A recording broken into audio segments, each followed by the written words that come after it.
Hello, I'm Val. This is Uptown Swing, and we're doing solo jazz improvisation. I taught you a couple of more new moves. For some of you they were new. For some of them that was just like a practice, just so you have a little bit more vocabulary to work with.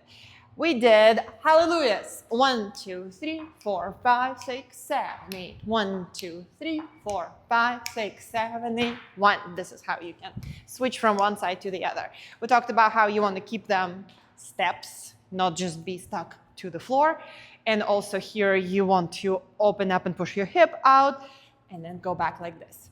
Then we also did Shorty George. We practiced kick, ball change for the setup. Then we did kick, ball change, walk, walk, walk, walk. And then we practiced that wibble wobble. So it's kick, ball change, step, step, step, step, step. Practice that a bunch. And then we also did boogie backs. We did 8 and 1, 2 and 3, 4 and 5, 6 and 7.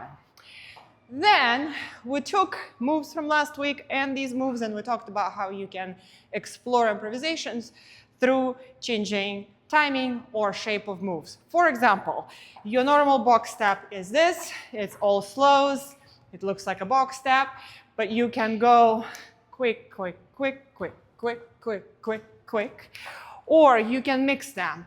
So it's slow, quick, quick, slow, slow, quick, quick, quick, quick, slow. So you can hold it for 4 counts, for example. You can do whatever you want with them. In terms of a shape, you still want to keep it so it looks like you are going for a box step, but you can play around with the size of your steps. And that's where you can explore kind of like different way of moving across the floor in different shapes on the floor. And then we did the same thing with hallelujahs. You can make it quicker or stretch it for longer. And then you could also try going different places with it too. We tried it with other moves. I'm not going to show all of that. Practice this at home. Bye.